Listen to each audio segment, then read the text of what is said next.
la diffusion télévisée se montre pourtant très chaotique. Si tout le monde a commencé par suivre la série sur TF1, nombreux sont ceux à se souvenir des difficultés apportées par cette diffusion qui n'hésitait pas à sacrifier des épisodes. Heureusement, une autre chaîne du câble permettait de regarder pleinement la série, mais aussi sa suite directe, Digimon Adventure Zero Two. La diffusion de Digimon en France a toujours été chaotique. C'est vrai que sur TF1 c'était assez compliqué de suivre toutes les semaines les épisodes parce que des fois il n'y avait pas d'épisodes. Épisodes censurés, épisodes manquants, mauvais ordre de diffusion, bref c'était un peu le carnage. Déjà dans la saison 1, ils avaient censuré un des épisodes les plus importants puisque c'était la fin d'un arc. Tous les épisodes de la fin de l'arc Van Demon et même le premier justement, l'épisode de l'entrée des Dark Masters avait été complètement sauté. Par contre dans la saison 2 c'était beaucoup plus grave parce que TF1 s'était arrêté au bout de la milieu de la saison. Et la fin a été diffusée sur Fox Kids. Donc elle est restée inédite jusqu'à la sortie des DVD au milieu ou à la fin des années 2000. Donc voilà, merci beaucoup TF1, je vous remercie. Je vous remercie de nous avoir gâché notre enfance avec Digimon. C'est vraiment désastreux pour tous les enfants qui suivaient cette série depuis vraiment de nombreuses semaines, des mois. Et je suis très solidaire de toutes les personnes qui n'avaient pas Fox Kids. Clairement, sans Fox Kids, j'aurais été très malheureux. Je n'avais pas Fox Kids et je suivais Zero Two sur TF1 aussi à l'époque. Et je n'ai jamais eu la fin de Zero Two et je l'ai découvert, tu sais, à 17 ans je crois, 17-18 ans. Digimon ça passait vers 17h20 tous les soirs, du lundi au vendredi. Donc je rentrais de l'école, j'attendais ça avec impatience. Il y avait Magical Doremi juste avant ou Power Rangers, ça dépendait des moments. Plusieurs fois j'ai fait semblant d'être malade pour pouvoir regarder l'après-midi Digimon. Il faut se rappeler qu'à l'époque, Internet n'était pas comme maintenant, et on pouvait pas voir les épisodes japonais, ou les sites anglais, où on les connaissait pas trop, ils parlaient pas vraiment de la fin, donc on connaissait très très peu ce qui s'est passé à la fin de la saison 2. Et enlever des épisodes à une série comme ça, c'est pas aussi anodin qu'enlever un ou deux épisodes par-ci par-là, par exemple, dans des séries où on peut prendre chaque épisode indépendamment. Donc si on n'avait pas Fox Kids, on pouvait rien faire. 決して忘れることのないあの夏。あれから3年経ちました。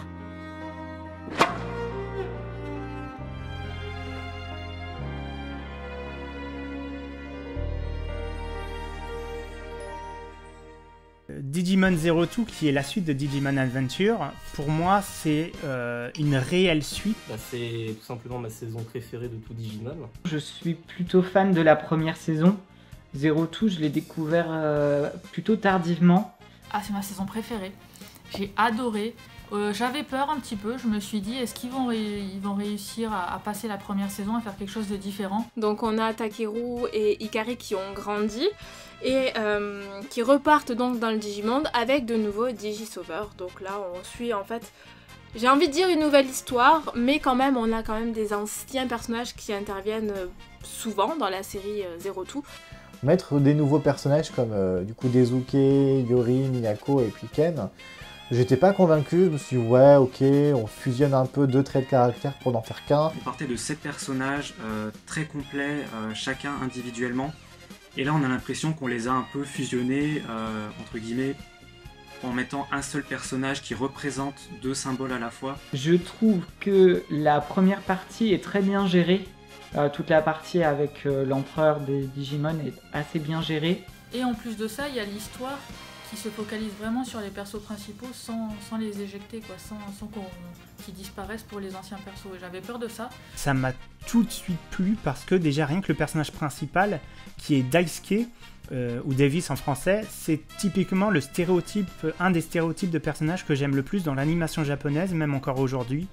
C'est-à-dire quelqu'un de gentil, de profondément empathique, mais un petit peu boulé, un petit peu débile, et qui va faire de son mieux pour aider les gens. C'est quand même celui qui prend plus le soin de ses camarades, qui va plus vers les autres, contrairement à Taichi. Et c'est un personnage, pour moi, c'est un peu une copie vraiment de taille. Et c'est un des premiers à intégrer Ken et à lui pardonner, donc du coup je pense que pour l'esprit de groupe et d'équipe, c'est un des meilleurs leaders. Quand Daisuke récupère le fameux symbole de l'amitié, en fait il se dit bah oui mais peut-être que ça correspond à des gens qui n'ont pas d'amis comme moi. Ça, c'est vraiment quelque chose qui m'a touché, puisque lui-même se rend compte qu'il est plutôt seul, qu'il est bête, qu'il ne changera pas, mais finalement, il reste comme il est, et c'est comme ça qu'il arrive à avoir des amis et à vaincre ses ennemis. J'adore Yuri. Parce que voilà, c'est mon petit chou, il est direct, il est franc, il est droit, j'adore ce perso. Takeru et Kali, c'est un peu mes Digisauveurs un peu préférés. En fait, tous les Digisauveurs sont mes préférés, j'ai l'impression. Mais j'étais vraiment content de revoir ces deux-là. Et je pense qu'on est beaucoup à les aimer très très fort.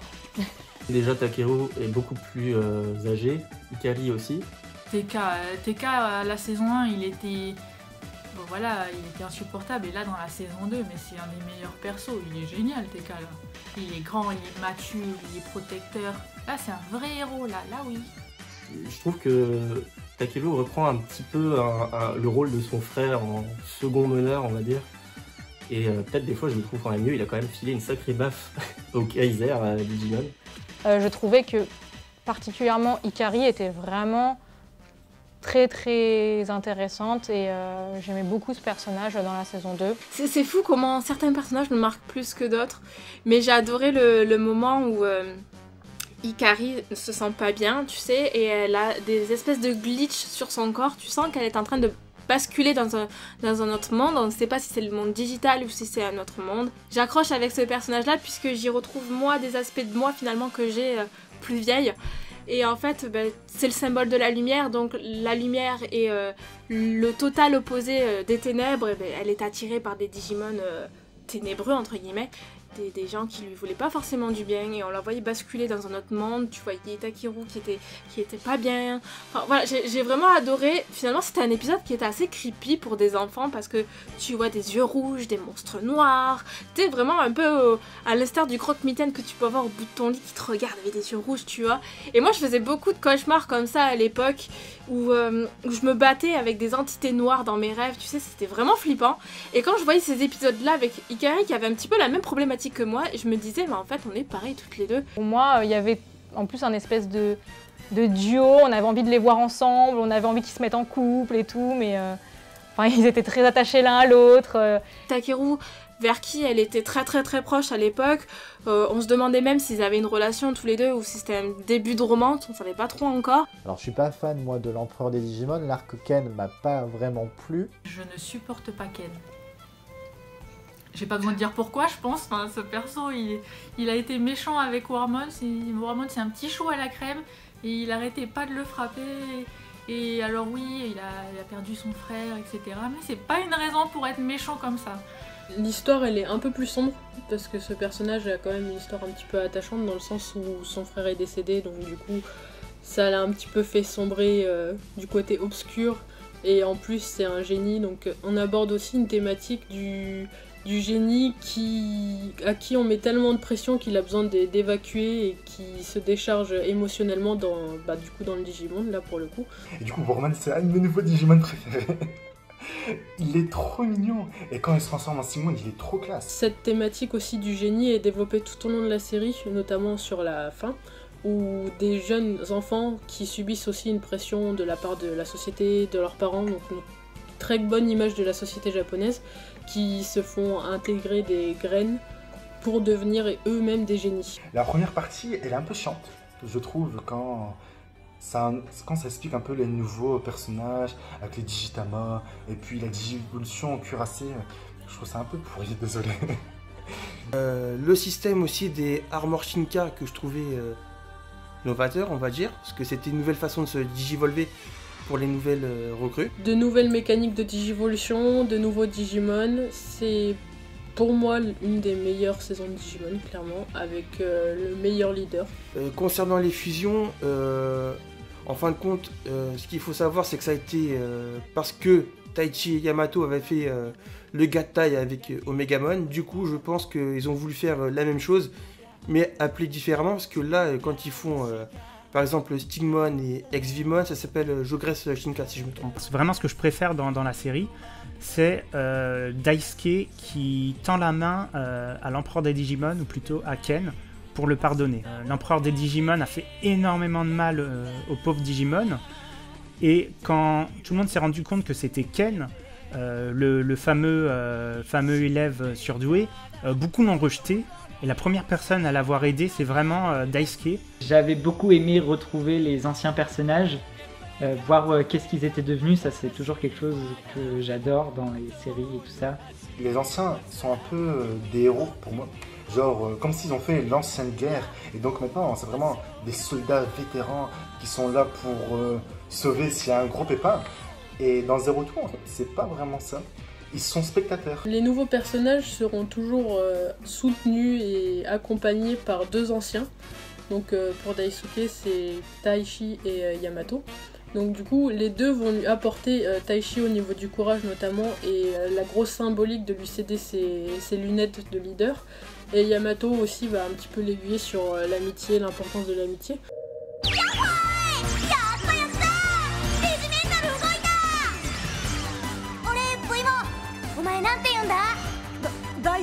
Pour Yolei, ce sera Mimi et Sora. Donc Mimi qui a un rôle assez important par rapport à Yolei sur tout ce qui est sincérité, pureté aussi.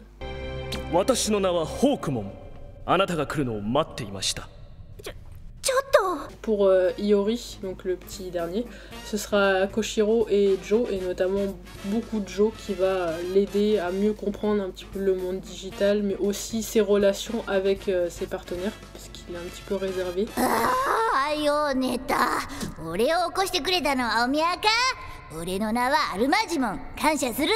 Et l'histoire est plus dark, plus noire. La première menace éliminée ou neutralisée, on passe sur une autre menace jusqu'à arriver au plus gros boss, on va dire, entre guillemets, comme un petit peu dans la première saison. Donc c'est à peu près le même cheminement finalement. Les pierres du destin avec Azure Longmon qui représente l'espoir et la lumière, tout l'arc de Black War Greymon, il y avait ces 2 méchants, Harukenimon et Mumimon, qui sont juste extraordinairement drôles. Avant, les méchants, ils étaient vraiment très très méchants, très très forts.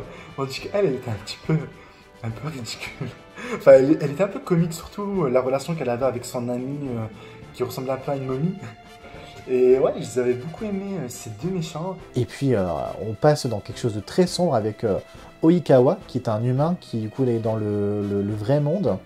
Il est adulte, il n'a pas pu voir les Digimon, il se sent un peu floué et comme quoi, je trouvais que c'était très bien de montrer la progression des personnages et la thématique du temps qui passe. En fait, je me souviens de cette scène où il va voir la maman de Takelo, Natsuko, et qui est journaliste, et il interroge sur les événements d'il y a 3 ans, par rapport au fait que ses enfants étaient impliqués. Alors, ça devenait très sombre. Là, il y avait un humain qui s'intéressait, qui faisait peur. J'ai beaucoup aimé toute la fin de la saison où il voyage de pays en pays pour voir d'autres Digisauveurs avec Catherine Deneuve en France. C'est un clin d'œil. On connaissait déjà Michael aux États-Unis grâce à Mimi, et là, on avait vraiment pour tout le monde. Et t'as l'impression vraiment que tu pourrais toi-même faire partie de cette équipe et c'est ce côté un peu, on rend les Digimon à l'international et on se concentre pas juste sur l'histoire de Digisauveur au Japon. Là, je trouvais que l'idée était géniale, quoi. Et énorme clin d'œil à la saison 1, le dernier méchant, le dernier boss final, est un méchant de la saison 1. Et puis il y a eu cet épilogue, donc cette fin de Zero Two avec cet épilogue 27 ans plus tard, qui nous faisait découvrir ce que chacun était devenu. 今、すべての人々にパートナーデジモンが存在している。デジタルワールドは世界中の人々に認知されるようになったのだ。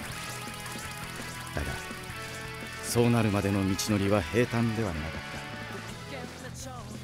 た。Les voir adultes avec des enfants, c'était vraiment, il y avait vraiment, c'était une belle fin, une vraie fin qui était super positive et super, ça faisait vraiment une vraie conclusion à Digimon. Petite anecdote par ailleurs, l'ending de Digimon Zero Two, le fameux épilogue, au départ était prévu pour la première saison, mais ils l'ont décalé. Mais je comprends toujours pas pourquoi Ken il finit avec Miyako. Et pourquoi c'est pas Yori qui finit avec Miyako? Sora et Yamato, on s'y attendait vraiment pas. On l'avait deviné dans la saison 2 parce qu'on les voit sortir ensemble. Mais c'est vrai que voilà, ils sont mariés, ils ont des enfants. On ne sait pas réellement qui sont tous les parents si Takeru et Hikari terminent ensemble. Normalement non, mais bon, ça reste sujet à interprétation du spectateur.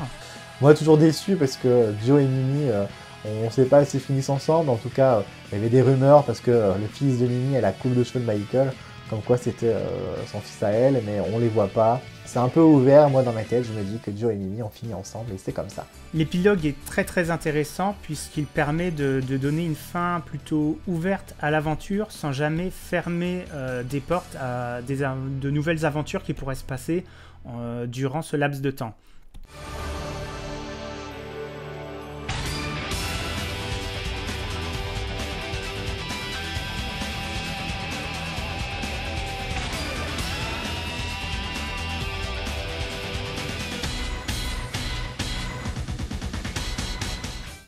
Et s'il y a un secteur que Digimon n'avait pas encore atteint, c'est le cinéma. Loin de se douter que le film qui leur sera présenté sera bien différent de ce que le public japonais découvrira, les petits Français découvrent Digimon le film le 4 avril 2001. Digimon, enfin le film. Découvrez de nouveaux monstres, de nouvelles batailles et tous les... 4 avril 2001 arrive, je tâle mes parents, il faut aller au cinéma, on va au cinéma, je vais au cinéma, manque de peau, le cinéma de Tourcoing ne diffuse pas Digimon le film, c'était pas là. Je pense que j'ai dû embêter mes parents corps et âme pour qu'ils m'emmènent au cinéma. Malheureusement, ce ne fut pas le cas. Les semaines et mois passent et sort le DVD ou la VHS. Alors je me souviens que j'avais acheté le DVD, il était en vente au marchand de journaux. Je suis passée dans le rayon, tu sais, jouets, et il y avait la cassette donc de Digimon, un film. Je ne savais pas du tout qu'il y avait eu un film. Là, toutes les lumières s'allument dans mon esprit, je dis oh là là. En plus, je crois que ma mère à ce moment-là, elle m'avait dit prends-toi un petit truc, et j'étais partie pour me prendre un Tamagotchi, je crois. C'était ça en fait. J'étais partie pour me prendre pour un Tamagotchi, et j'ai vu la cassette, j'ai tout lâché, j'ai dit je veux ça. Et j'ai pris la cassette, je suis arrivée chez moi. Et je l'ai découvert quand il est passé à la télé. Et d'ailleurs, la première chose que j'ai faite, c'est que je l'ai enregistré avec une super cassette vierge. Limite, j'étais outrée de ne pas savoir qu'il y avait eu un film. J'étais là, mais attends, c'est de l'inédit pour moi, c'était une grande découverte. Et avec mon petit frère, hop, je l'ai pris, tac, on s'est assis sur le canapé et on a visionné la cassette de Digimon. Et là, je peux vous dire qu'à ce moment-là, quand j'ai mis le CD, quand j'ai mis le DVD dans le lecteur, ça a été... Oh, c'était la consécration. Je l'ai découvert un peu plus tard, en téléchargement sans doute. Alors c'est illégal, c'est pas très bien. En tout cas vers 2007 ou 2008. J'ai vraiment adoré ce film à l'époque. C'était vraiment l'un de mes films préférés. Il y avait les films Disney, les films Pokémon et le film Digimon. Et vraiment, je l'ai regardé. Et j'étais super fan de ce film. Genre vraiment, je le trouvais génial. D'ailleurs, la première personne qui parle, c'est Hikari. Donc je me suis dit, j'adore sa voix française en plus. Donc... je me suis dit, mais je suis aux anges. J'ai vraiment adoré les 3 films qu'il y a à l'intérieur parce que oui, il y a 3 films. Digimon le film, vaste sujet. C'est une sorte de monstre de Frankenstein. On a assemblé 3 films qu'on a découpés à la machette et qu'on a assemblé avec un doublage absolument catastrophique. Enfin, plutôt une adaptation absolument catastrophique. Je l'avais trouvé relativement bizarre. Parce que le film, je n'ai rien compris. Il y avait ces 3 histoires mélangées en une, mais qu'est-ce que c'est que ça? C'est raconté par Hikari, et puis on nous dit qu'au même moment, il y a eu Willis qui a eu un œuf, c'était des jumeaux Digimon. Ça commence avec ce truc chelou de Angela Anaconda, cet épisode d'Angela Anaconda, on ne sait même pas ce que ça vient faire là. Et même le Digirap du début, c'est nul. Parce qu'il n'a strictement aucun sens. Parce que chaque film, pris séparément, est vraiment très bien. En fait, j'ai d'abord, moi, personnellement, découvert les films en VO, et ensuite, j'ai vu le charcutage de Saban, et c'est vraiment... Je me suis vraiment rendu compte à quel point ils avaient vraiment massacré l'œuvre. Et là, notre monde s'effondre. C'est genre la désillusion, quoi. C'est comme si on prenait, je sais pas moi, Titanic, et qu'on met la fin de Shutter Island, parce qu'il y a le même acteur. Ça n'a aucun sens. Alors j'aime beaucoup le premier parce que c'est les origines, on découvre le moment où où chacun a été choisi pour devenir un élu par les forces du monde digital. J'ai trouvé ça super sympa de voir les débuts, donc le début de l'histoire avec Taichi qui découvre Agumon avec sa petite sœur et du coup l'apparition des premiers Digimon dans le monde réel. Une histoire magnifique avec une musique à la base en japonais qui est sublime. Nous après ils nous ont mis un truc à l'américaine qui avait rien à voir, bon qui est fun hein, mais qui a rien à voir. Il y a des silences dans ce film qui est très très propre à l'animation japonaise qu'on va tout le temps, en France on va tout le temps combler les vides. Enfin, les deux premiers films, c'est-à-dire l'épisode pilote diffusé au cinéma au Japon et le premier film, Bokola no Wargame, ce sont des films réalisés par Mamoru Hosoda. Qu'on connaît aujourd'hui, puisqu'il est vraiment connu pour être un des fameux nouveaux Miyazaki, comme dit bien la presse, qui a réalisé La Traversée du Temps, Summer Wars. Et moi, ça m'avait fait mal de me rendre compte à quel point un film qui était si bon a été charcuté aux USA pour en faire un film qui est très nul et au final qui s'est fait descendre par tout le monde, par les fans, par les non-fans. Alors je savais quand j'étais petit qu'il y avait des trucs que je comprenais pas forcément dans le scénario, mais je me disais juste oui je suis un peu trop petit pour comprendre, voilà l'histoire est tellement complexe. Malheureusement la qualité de son travail ne se voit pas dans ce charcutage, cette monstruosité qui est Digimon le film. D'ailleurs, anecdote très intéressante, le film Summer Wars de Mamoru Hosoda est, on va dire, un copier-coller, on pourrait dire ça, du deuxième film Digimon. Et c'est dommage parce que dans l'esprit des gens, Summer Wars c'était un super film, ça a cartonné, c'était génial.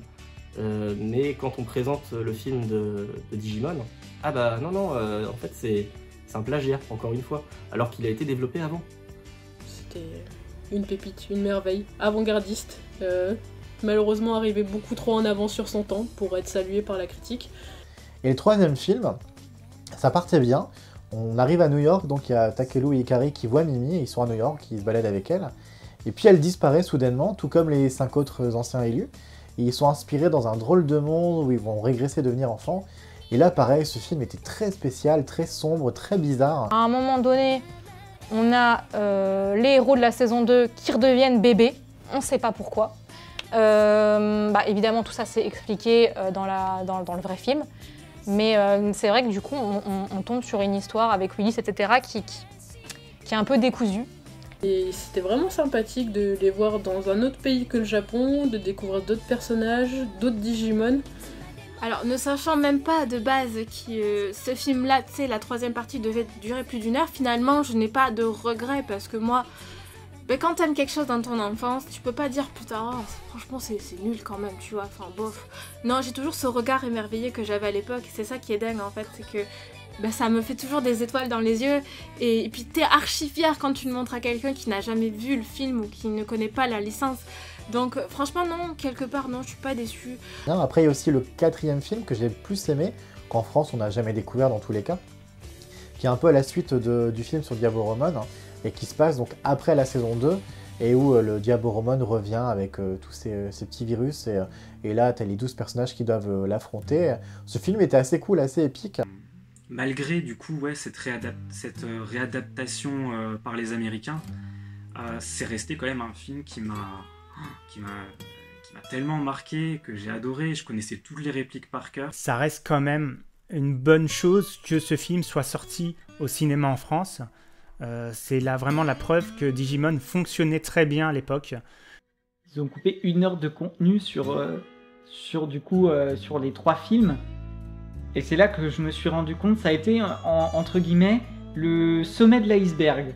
C'est là que j'ai commencé à comprendre que la version de Digimon qu'on a eue était peut-être pas celle qui était prévue à la base. En effet, à l'époque, les petits Français sont loin de se douter que la version de Digimon qui leur est proposée n'est pas tout à fait la même que celle produite par le Japon. Avant d'arriver en France, elle passe d'abord par les mains des Américains qui vont y apporter de très nombreux changements. Digital Mania à l'époque propose donc les 2 premières saisons en VOSTFR. Je les télécharge, je les regarde du coup. Et alors là je tombe de haut, mais la série est radicalement différentes, ça n'a rien à voir. Ça a été la grosse claque. J'ai vraiment découvert un tout autre univers. Quand j'ai vu la VO, je me suis rendu compte à quel point c'était quand même bien beaucoup de passages qui sont différents, sans compter des passages où vraiment les dialogues qu'on a en France et aux USA n'ont rien à voir avec ce qu'on avait en VO. Et ça, j'étais quand même un peu triste parce que sur certaines scènes, changer en fait l'idée qu'ils voulaient faire des dialogues, ça c'est quand même un peu dommage. Et du coup, je me suis rendu compte qu'en fait, il y avait quand même un petit fossé entre ce qu'on nous a sorti sur Fox Kids, TF1 à l'époque, et sur la réalité des choses, enfin, sur la version originale en fait de Digimon. Quand j'ai découvert la VO, je me suis dit waouh, mais c'est magnifique, c'est vachement mieux que ce qu'on nous avait pondu. Ça fait un peu complotiste, mais quand on a accès à l'information, on se rend compte que bah, en fait, on s'est bien foutu de notre gueule. On a un propos qui normalement peut très bien s'adapter à de jeunes adultes qui peuvent se retrouver d'ailleurs dans ces histoires-là. Et même au niveau de l'éducation, même quelque part, je trouve que c'est une série qui est intéressante parce que elle donne des clés pour comment faire plus tard, comment faire maintenant, essayer de bien agir. On redécouvre un peu une nouvelle histoire de Digimon en fait. Alors l'avantage de Digimon en version japonaise, c'est qu'il y a énormément de silence et ces silences instaurent une ambiance et dans les scènes un peu tristes, un peu critiques, un peu dangereuses, on sent que c'est pesant, l'atmosphère, les musiques sont vraiment adaptées par rapport à l'atmosphère. Et clairement, en français, on ressent pas du tout cette idée-là. Puisque, contrairement à certains pays du monde, nous avons eu la version américanisée de Digimon, donc via Saban. Comment massacrer une œuvre? Regardez Digimon en version française. Parce qu'en VF, on avait quand même... il parlait tout le temps et il faisait vraiment des blagues puériles quoi, pour enfants, qui d'ailleurs étaient des fois, même à l'époque, même quand on était enfant, c'était un peu honteux quand on y pense. Les bruitages, la voix insupportable de Mimi, la voix de Marchinson pour Palmon. Je pense qu'ils ont essayé de rendre le truc un peu plus enfantin. On a des scènes censurées en français qu'on retrouve dans la VO. Alors, je vais prendre en exemple la scène où ils font du stop. Yamato et Koshiro doivent faire du stop.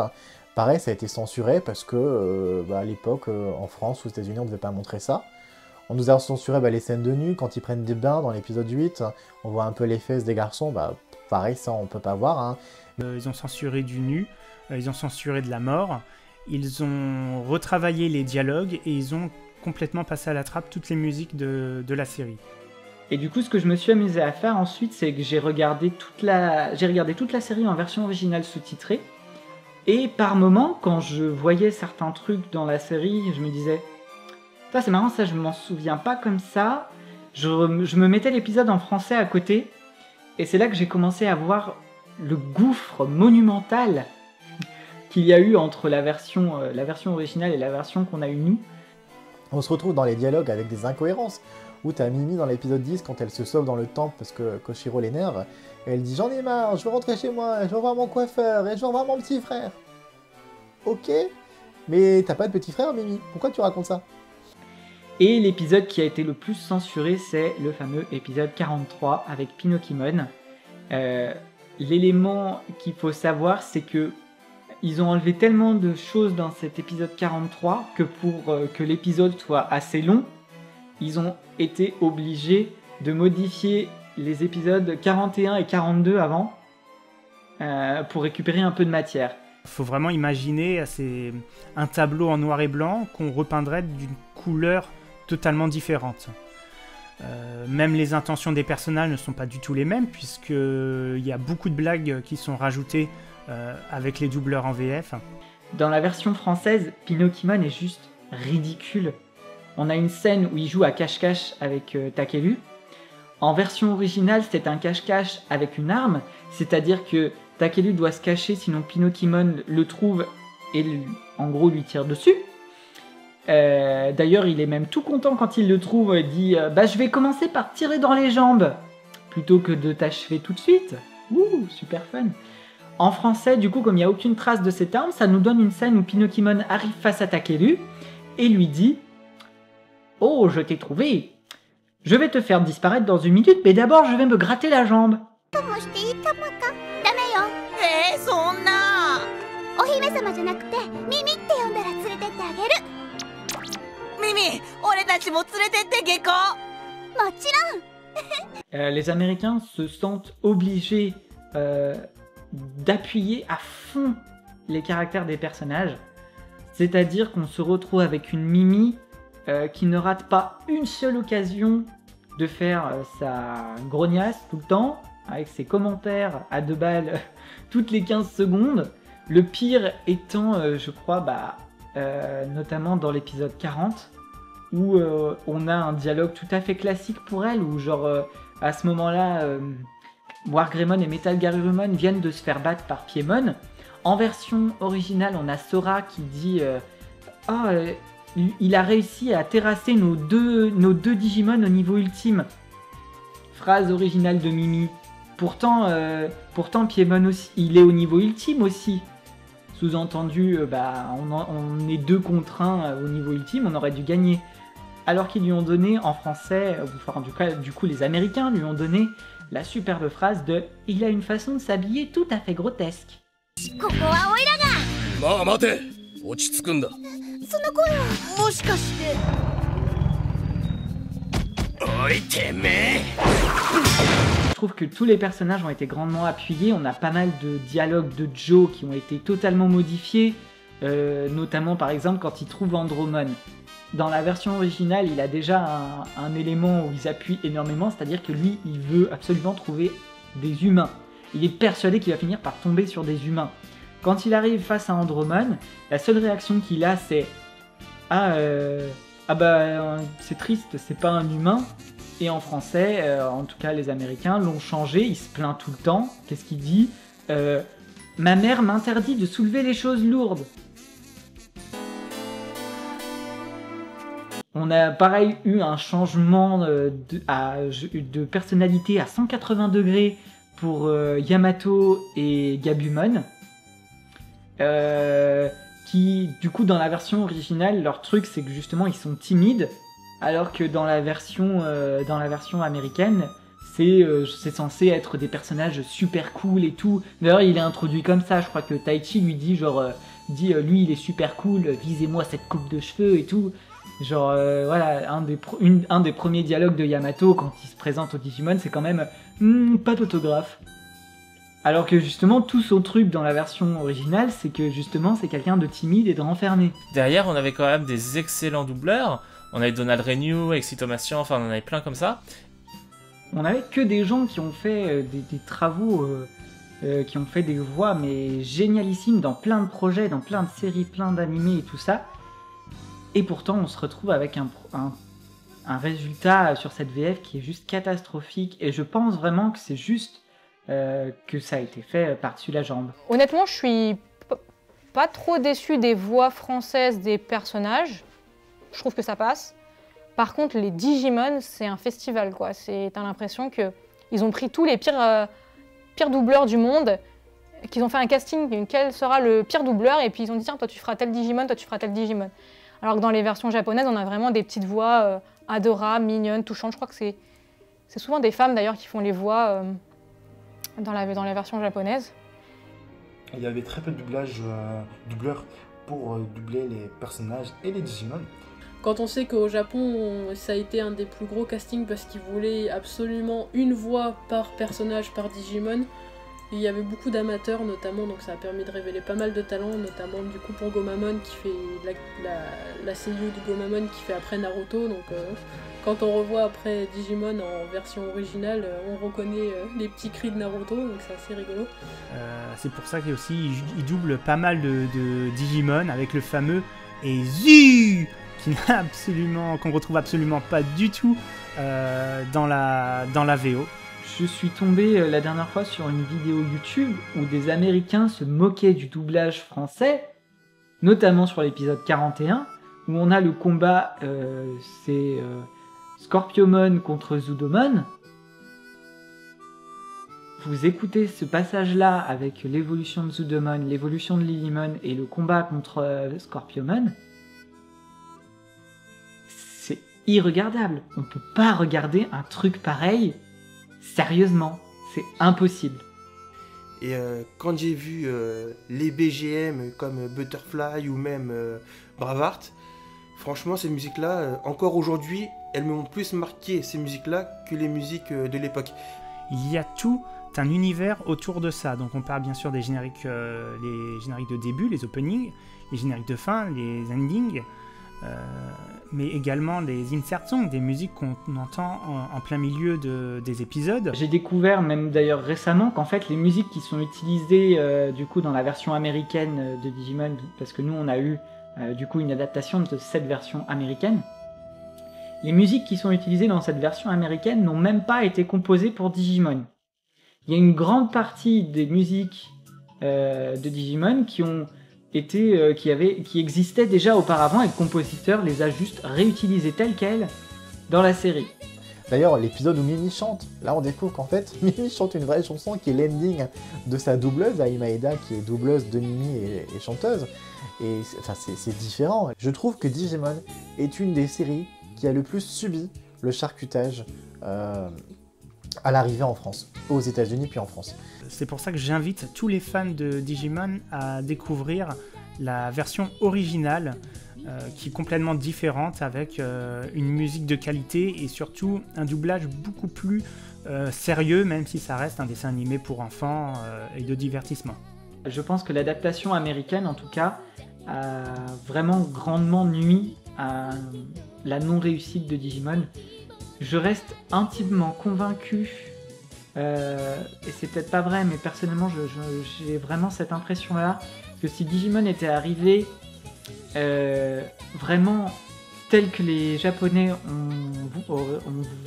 tel que les Japonais l'avaient conçu, Digimon n'aurait pas eu le même sort qu'il a eu maintenant. Ça, c'est le plus dommage parce que aussi la VO n'est pas aussi accessible que ça, vu que le seul moyen aujourd'hui de regarder Digimon de manière légale, c'est d'aller sur une plateforme comme ADN, qui, même si c'est louable de leur part, ne propose les premières saisons que en VF.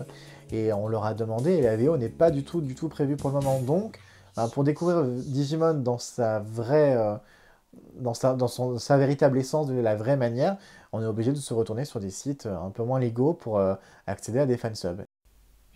En effet, la Digimania s'essouffle alors. Les produits dérivés se vendent moins, la diffusion est écourtée, et la 3e saison, intitulée Digimon Tamers, ne sera diffusée que sur Fox Kids.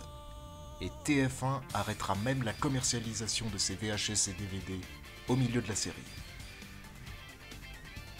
Arrive le moment où Digimon s'essouffle en France, donc il y a Tamers qui passe un peu incognito vu que c'est sur Fox Kids. Le public était moins au rendez-vous forcément que sur TF1 parce que tout le monde n'avait pas CanalSat évidemment. Une nouvelle histoire ne se situant pas dans le même canon que Digimon Adventure. J'ai eu beaucoup de mal, je traînais des pieds, je fais partie de ces fans de la première heure de Digimon qui étaient vraiment un mordu de Digimon. Tamers est arrivé et moi ça m'a dérouté, ça m'a bouleversé, c'était pas le Digimon auquel j'étais habitué, je comprenais rien à ce principe avec ses cartes et tout ça. J'avais bien aimé, mais par rapport à Adventure, j'avais quand même un petit bémol parce que je trouve qu'en début de saison dans Tamers, on est vachement plus focalisé dans le monde réel que dans le Digital World. Le scénario est beaucoup plus mature. C'était difficile pour, je pense, les fans de la première heure d'apprécier vraiment l'œuvre comme elle l'était. Je trouve que le nouveau principe, en sachant que les Digimon existent déjà et tout, et sont basés sur des jeux vidéo, ça c'était intéressant. Mais alors, tous les persos, mais tous, dans l'intégralité, j'ai pas du tout aimé. Aucun des persos n'avait ce petit quelque chose. J'en ai trouvé aucun intéressant, je me suis attachée à personne, hormis heureusement, il y avait Gulmon qui a sauvé la mise, mais il n'y aurait pas eu Gulmon, je pense que j'aurais jamais fini la saison. Donc c'est un jeune garçon qui est très fan de Digimon. Digimon existe dans son univers, donc ça pourrait se transposer à nous quand on était enfant et qu'on aimait Digimon, et donc on pourrait très bien être les personnages de ce dessin animé, parce que personnellement j'ai trouvé ça génial, mais pas tout le monde. Et donc il dessine son propre Digimon et il prend vie grâce à son Digivice, à une carte bleue mystérieuse. Les thèmes abordés sont peut-être pour certains plus légers, sauf la fin qui est quand même assez horrifique, je trouve, pour certains personnages. Et après, une deuxième partie de l'animé se base sur eux dans le Digimonde, et en fait ils découvrent la création des Digimon à l'origine. Donc ça reprend l'histoire de Digimon, pas de la série mais de Digimon la licence, avec les créateurs qui, je pense, énorme clin d'œil à mon avis, les personnages ressemblent vraiment aux créateurs à mon avis, j'espère. Moi j'ai réellement regardé que les 2 premières saisons, et puis après ça a été le silence radio. Pour moi, malheureusement, sur la licence Digimon. Et puis, tu sais, tu grandis, donc tu découvres d'autres animés, d'autres choses, d'autres priorités, et puis tu rentres au collège, et puis voilà, tu sais, tout ça s'essouffle. C'est vrai que pendant cette période, je crois, entre 2005 et 2015, j'ai quand même pas mal décroché de mon côté. Ça a été ensuite un passage à vide, surtout que du coup, autour de moi, c'était beaucoup plus Pokémon et Yu-Gi-Oh! C'était vraiment les deux éléments qui avaient vraiment pris. Quelque part, ça peut paraître bizarre, mais je crois que j'ai bien aimé en fait qu'il y ait moins de gens qui accrochent en fait, parce que ça donnait un petit côté confidentiel, et que ceux qui aimaient se retrouvaient, et ça faisait un peu plus comme si les Digimon existaient, et que de toute façon ils existent, mais que personne ne le sait encore. Bon, en plus, il y a l'adolescence qui fait que moi, j'étais un peu dans mon truc d'adolescence, et du coup, je voulais devenir une adulte, etc. Donc j'ai mis un petit peu de côté, on va dire, tout cet univers-là un peu. J'ai eu un petit passage à vide, mais Digimon a toujours été un peu présent. Pour moi, vraiment, à ce moment-là, Digimon était fini, Digimon était terminé. J'allais garder ça dans mon cœur. On avait eu cet épilogue qui nous montrait ce qu'ils étaient devenus. Et jamais, au grand jamais de la vie, je me serais dit à un moment, la série va revenir. Pour moi, c'était impossible. Souvent, les gens qui aiment Digimon connaissent une ou deux autres personnes qui aiment, à l'époque en tout cas. Et du coup, on était un peu seuls, mine de rien. Et je pense très honnêtement que le déclin de Digimon, il est arrivé déjà avec la saison 2, parce que les personnages ressemblent un petit peu au premier, donc du coup, toujours l'idée de sa copie, donc du coup, c'est moins bien. Et clairement, la saison 3 a achevé la licence en France. Après, c'est pas la saison 3 en elle-même, c'est plutôt les médias qui en ont moins parlé, et le désintérêt du public, parce qu'il y avait d'autres licences phares aussi qui sont sorties à ce moment-là, Yu-Gi-Oh!, Beyblade, qui avaient beaucoup plus de succès. Donc. Même s'il y a eu cet essoufflement en France, moi je restais fan de Digimon dans mon cœur. D'ailleurs, je continuais à être très actif sur les fanfictions, sur les sites internet, je cherchais toujours des images. Et c'est bien grâce à Internet et aux différentes teams de fansub qui vont fleurir sur la toile que les jeunes gens de l'époque vont découvrir la véritable version de leur série préférée. Internet qui sera bientôt le refuge pour tous les digifans afin de parler de leur passion. Site internet, forum, on y trouve de tout. Les sites Digimon, on en avait quelques-uns. Il y avait Digilégende de souvenirs et Digidestiny. Internet, ça a changé beaucoup de choses par rapport à Digimon, parce que c'était devenu à ce moment-là mon dernier, le seul vecteur sur lequel je pouvais continuer une fois que la série n'était plus diffusée sur TF1 et une fois que le magazine s'était aussi achevé, quoi. Arrivé en 2003, quand la saison 2 était coupée en France, etc., qu'il y a eu un déclin de Digimon en France, les forums ont commencé à se vider, mais surtout, les sites internet de fans ont commencé à disparaître, c'est-à-dire qu'ils n'étaient plus disponibles, ils étaient fermés. Les premières recherches que j'ai faites sur Digimon m'ont certainement emmené sur le site de Digiduo. Moi et Émilie, qui est une autre webmastrice Digiduo, on a voulu créer un site Digiduo qui serait, on va dire, le dernier rempart et le dernier site Digimon ouvert, parce qu'à l'époque il n'y en avait plus un seul d'ouvert.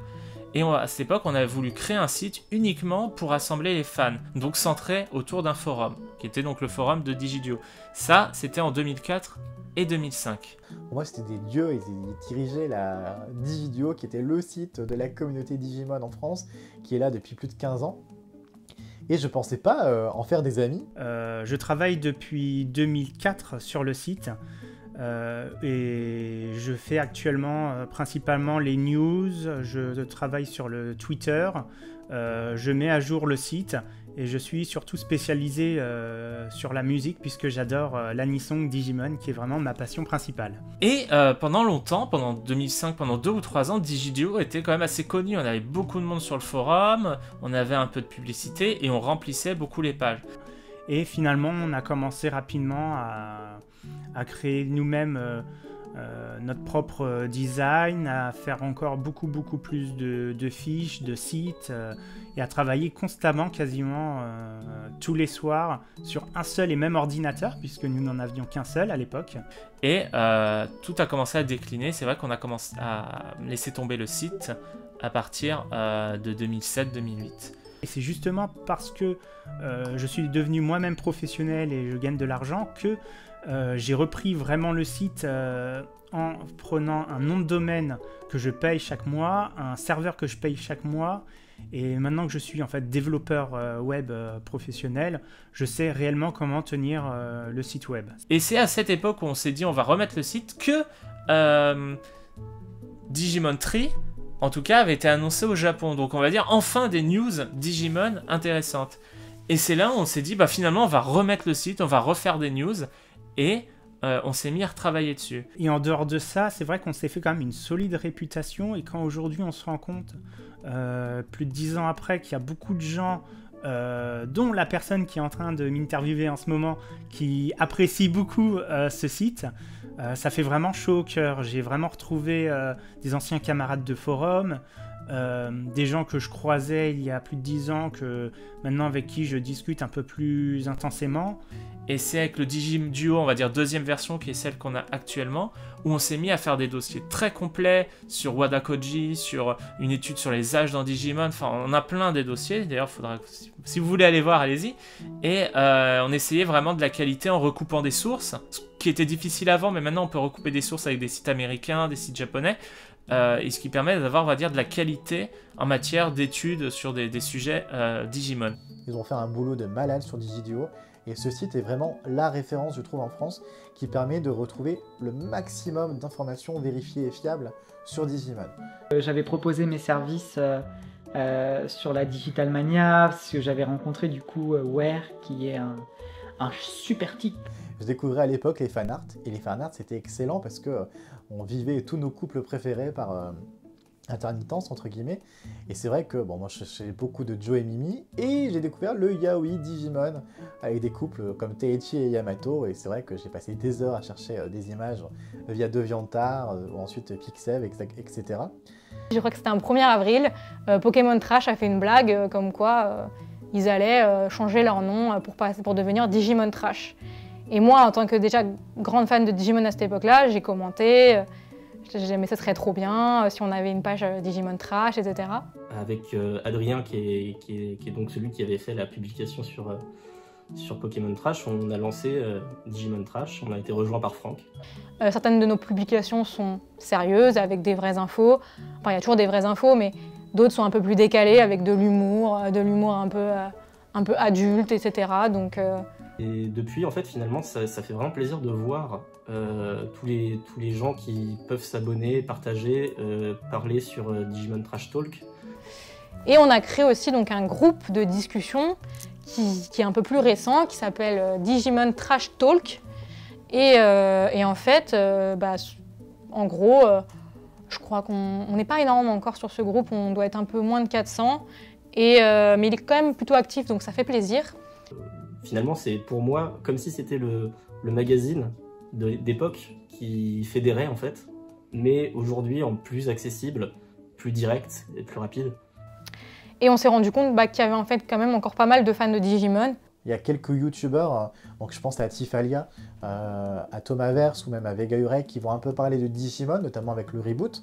Et ça, c'est cool d'avoir des youtubeurs français qui permettent cette accessibilité-là. Il n'y en a pas beaucoup. Il y a GameGeek, il y a Tifalia, il y a Thomasverse, il y a Vega. Il n'y a pas de gros youtubeurs spécialisés Digimon, mais en tout cas à l'époque, il n'y a pas longtemps, il n'y en avait pas. À l'époque, quand j'avais créé le blog GameGeek avec Johan, je parlais un peu de Digimon. Pourquoi je suis devenu fan de Digimon? C'était un de mes premiers articles. Et quand j'ai lancé la chaîne YouTube, ma première vidéo sur YouTube, ça a été Digimon, bien évidemment, Adventure. Et j'en ai fait des dizaines des vidéos sur Digimon et je fais des reviews chaque semaine. Et ce que j'aime le plus, ce qui me plaît dans ce travail-là, c'est vraiment permettre et pouvoir rencontrer et dialoguer avec d'autres fans. Puisque je me suis lancée sur YouTube il y a 3 ans, donc Digimon fait partie des thèmes que j'aborde à l'heure actuelle sur ma chaîne. Donc oui, maintenant je peux échanger avec les personnes qui me suivent sur la licence. On m'a invité, et surtout grâce à toi d'ailleurs, sur le Discord, un groupe créé pour Digimon, donc on en parle, donc c'est plutôt cool. Alors il y a le Discord Digimon France que Océane a créé et qui est vachement cool, qui est très bien fait, qui regroupe bien les choses et qui permet vraiment aussi à la communauté de s'exprimer pleinement et de rencontrer d'autres fans. Pour la petite anecdote qui est assez oufissime, Digimon est tellement délaissé en France que je possède le nom de domaine digimon.fr. Voilà. Aujourd'hui, on s'est tous mondialisés autour de ces réseaux sociaux, que sont Twitter, Facebook et j'en passe. Et du coup, l'échange est beaucoup plus facile, les liens d'amitié sont beaucoup plus simples. Quand j'ai vu que Digimon.fr était libre, je me suis ruée dessus, évidemment. Depuis, je l'ai. Je lâche pas parce que pour moi, c'est une mine d'or. Et j'aimerais bien l'utiliser, évidemment. D'ailleurs, je lance un appel. S'il y a des personnes qui sont douées pour faire des sites, nous, en tout cas, avec Digimon Trash, on cherche. Moi, j'étais vraiment aussi sur la communauté fanfiction.net.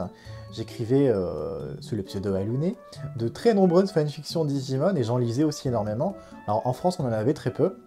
Et j'ai rencontré une de mes amies Digimon les plus importantes, Caro à l'époque, Lapin Bleu sans pattes, donc sur ce site.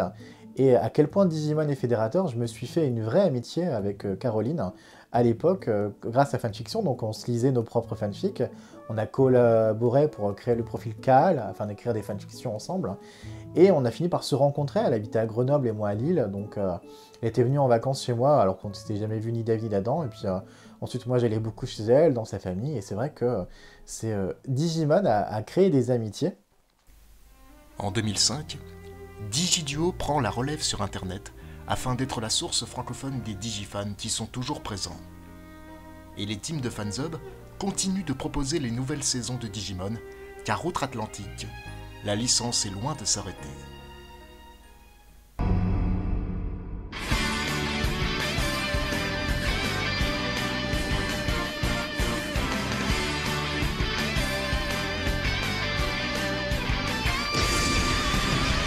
Ensuite vint Digimon Frontier, dernière série à être diffusée sur Fuji TV en 2002. Nous y suivons l'aventure de 5 personnages qui cette fois n'ont pas du tout de partenaire Digimon, puisque c'est eux-mêmes qui peuvent se digivolver, évoluer en un Digimon. L'histoire se situe totalement, quasi intégralement dans le Digital World et fait une belle part à la mythologie digimonesque. Après, le concept est un petit peu différent dans le sens où ils n'ont pas de Digimon partenaire et c'est eux qui se transforment en Digimon, mais le concept est super sympa, les persos sont très sympas aussi. Et puis, ils ont des digivolutions ultra stylées et j'adore l'histoire, j'adore le principe. J'aime beaucoup aussi. J'avais peur, en voyant l'histoire avec le frère jumeau, que ça fasse un peu comme avec Ken. Et alors pas du tout. Frontier est une saison que j'ai vraiment détestée. Notamment, peut-être sûrement parce que du coup ce sont cette fois pareil les enfants qui se changent en Digimon. Peut-être que le fait de ne pas avoir de partenaire justement Digimon était quelque chose qui m'a manqué dans cette saison. Après je sais qu'il y a beaucoup de gens qui ont bien aimé.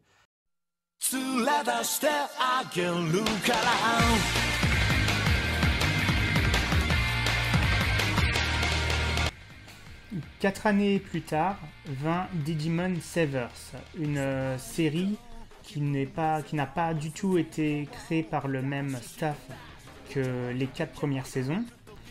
Et nous y retrouvons quelques personnages qui sont lycéens. La série se veut peut-être un petit peu plus mature, mais malheureusement ne conquiert pas du tout le cœur des fans. J'ai été assez rebutée par le chara-design, donc du coup, je l'ai pas fini. À chaque fois que je commence la série, je m'arrête tout le temps vers l'épisode 10, je crois. Pareil, c'est pas vraiment une saison qui m'a spécialement accroché. Data Squad, je me rappelle qu'à l'époque, oui, celle-ci, elle avait quand même réussi, elle avait une petite étincelle d'aventure parce que il y avait le Agumon, en plus même s'il était différent, il y avait quand même Agumon.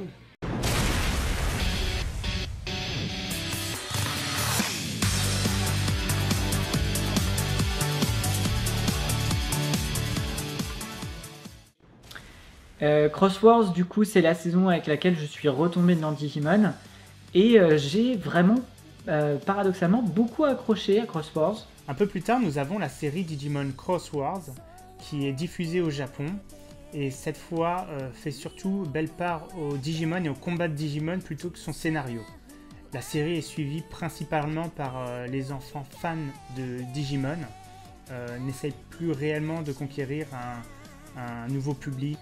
Je sais que c'est pareil, c'est une saison qui, dans la communauté, est pas portée et pas dans les cœurs de tout le monde en tout cas. Cross Wars, j'ai pas du tout aimé parce que c'était beaucoup plus aventure, combat, mais finalement les personnages ils étaient pas trop dans le doute. Moi c'est des thèmes qui me parlaient pas du tout. Ça m'avait plu sans plus, hein, c'était une série popcorn comme je pouvais les appeler. Le personnage de Taiki et le personnage de Shoutman qui sont deux personnages que j'ai vraiment beaucoup aimés. Et j'ai beaucoup aimé les clins d'œil entre guillemets qu'ils font à la saison 1, notamment sur la deuxième partie avec les Death General. Ça, où ils doivent justement vaincre les 7 Death General qui partent de royaume en royaume. C'est vraiment quelque chose que j'ai beaucoup aimé, même si effectivement, pareil, l'écriture de Cross Wars est un peu chaotique.